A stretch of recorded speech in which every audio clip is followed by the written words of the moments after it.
Hi viewers, welcome to Shenba's Creativity. நம்ம சேனலை subscribe பண்ணாம இருந்தீங்கன்னா மறக்காம சப்ஸ்கிரைப் பண்ணிக்கோங்க.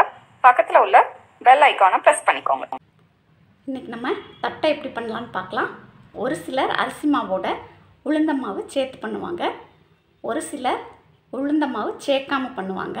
நான் இன்னைக்கு அரிசி மாவோட உளுந்த மாவு சேர்த்து பண்ணியிருக்கேன். டேஸ்ட் ரொம்ப அருமையாக வந்துச்சு. வாங்க தட்டை எப்படி பண்ணலான்னு பார்க்கலாம்.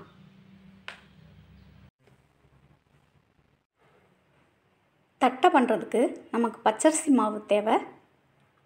பச்சரிசி மாவு வீட்டிலே நம்ம ப்ரிப்பேர் பண்ண மாவாக இருந்தாலும் சரி, அல்லது கடையில் வாங்குகிற ரெடிமேட் மாவுனாலும் யூஸ் பண்ணிக்கலாம். நான் இன்றைக்கி 200 கிராம் ரெடிமேட் பச்சரிசி மாவு யூஸ் பண்ணியிருக்கேன். முதல்ல பச்சரிசி மாவை ஒரு பேனில் போட்டு வறுத்துக்கலாம். அடுப்பு லோ ஃப்ளேமில் இருக்கட்டும். மாவோட கலர் மாறக்கூடாது. மாவு நல்லா சூடேறுற வரைக்கும் வறுத்துக்கலாம். இப்போ அடுப்பு ஆஃப் பண்ணிடுங்க. ஒரு பேனில் 4 டேபிள் ஸ்பூன் உளுந்து எடுத்துக்கலாம். அடுப்பை மீடியம் ஃப்ளேமில் வச்சுட்டு உளுந்தை நல்லா செவக்கிற வரைக்கும் வறுத்து எடுத்துக்கலாம். உளுந்து நல்லா செவந்த உடனே அடுப்பை ஆஃப் பண்ணிடலாம். கொஞ்சம் நேரம் ஆறின பிறகு மிக்ஸி ஜாரில் போட்டு பவுடர் பண்ணிக்கிங்க. அரைச்ச உளுந்த மாவை சலிச்சு எடுத்துக்கலாம். உளுந்த மாவு 1 டேபிள் ஸ்பூன் தேவைப்படும். பெருங்காயத்தூள் 1/4 டீஸ்பூன், தேவையான அளவு உப்பு, மிளகாய்த்தூள் 1 டீஸ்பூன், கடலைப்பருப்பு 2 டேபிள் ஸ்பூன் ஊற வச்சு எடுத்துக்கிங்க. கருவேப்பிலை பொடியாக கட் பண்ணி எடுத்து வச்சுக்கிங்க. எண்ணெய் 20 ml காய வச்சு தனியாக எடுத்து வச்சுக்கிங்க. ஒரு அகலமான கிண்ணத்தில் வறுத்த பச்சரிசி மாவு 200 கிராம், வறுத்து அரைச்ச உளுந்த மாவு 1 டேபிள் ஸ்பூன், தேவையான அளவு உப்பு, 1 டீஸ்பூன் மிளகாய்த்தூள். காரம் உங்களுக்கு அதிகமாக வேணும்னா இன்னும் கொஞ்சம் சேர்த்து போட்டுக்கிங்க. பெருங்காயத்தூள் 1/4 டீஸ்பூன், கட் பண்ணி வச்சுருக்க கருவேப்பிலை, ஊற வச்ச கடலைப்பருப்பு.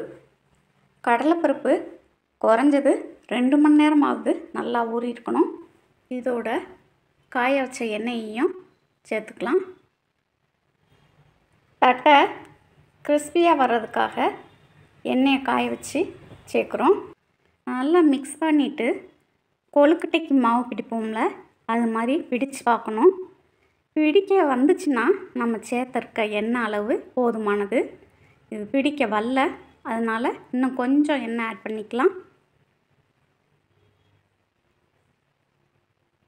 இப்போ எல்லாத்தையும் நல்லா மிக்ஸ் பண்ணிவிட்டு கொழுக்கட்டை மாதிரி பிடிச்சு பார்க்கலாம்.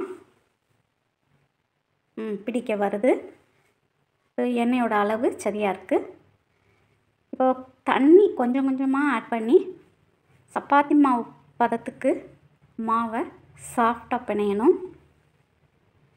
இதில் சேர்த்துருக்கிற கடலைப்பருப்பு நல்லா 2 மணி நேரம் ஊறி இருந்தால் தான் பொரிச்ச தட்டையை நம்ம சாப்பிடும்போது கடலைப்பருப்பு நல்லா பொறு பொறுன்னு இருக்கும்.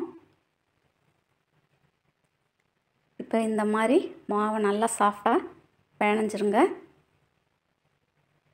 உப்பு உரப்பு ஒருக்க செக் பண்ணிடுங்க. பத்தாட்டி சேர்த்துக்கிங்க.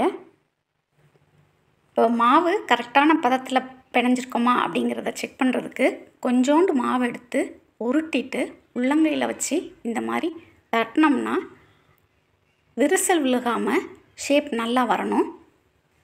சப்போஸ் நம்ம மாவு கட்டியாக பிணைஞ்சிருந்தோம்னா தட்டை தட்டும்போது விரிசல் விழுகும். அதுக்கு நம்ம மாவில் லேசாக தண்ணி தெளிச்சிட்டு பிணைஞ்சோம்னா மாவோட பதம் சரியாக வந்துடும். இப்போ இந்த சைஸ் உருண்டையாக உருட்டி எடுத்துக்கலாம். இப்போ தட்டை ஈஸியாக எப்படி தட்டுறது அப்படிங்கிறத பற்றி பார்க்கலாம் வாங்க. வீட்டில் இருக்க சாதாரண பிளாஸ்டிக் கவரை இந்த மாதிரி கட் பண்ணி எடுத்துக்கிங்க. அது மேலே எண்ணெயை அப்ளை பண்ணிக்கலாம். உருண்டையை பிளாஸ்டிக் சீட் மேலே வச்சு இந்த மாதிரி கவர் பண்ணிக்கலாம்.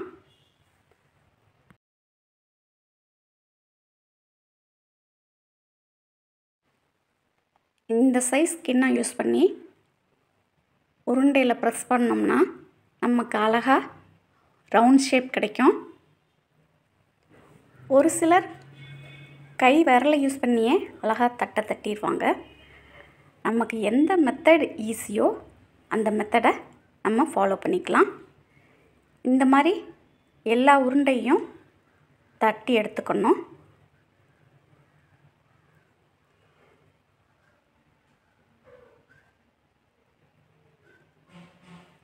இதை ஒரு காட்டன் துணியில் எடுத்து வச்சிடலாம்.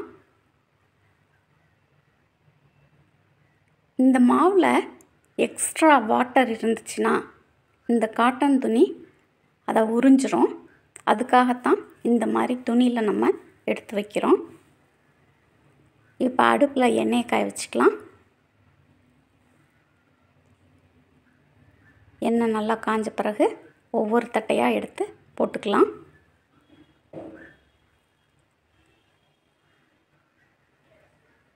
போட்டுட்டு உடனே திருப்பக்கூடாது.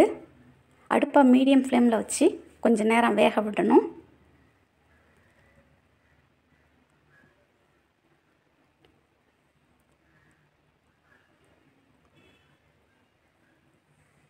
நல்லா கோல்டன் ப்ரௌன் கலராக மாறுற வரைக்கும் ஃப்ரை பண்ணிக்கலாம்.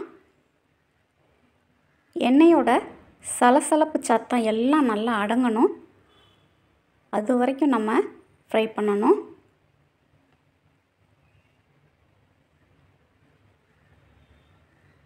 தட்டை தட்டும்போது ரொம்ப திக்காகவும் தட்டாதீங்க, ரொம்ப மெல்லுசாகவும் தட்டாதீங்க.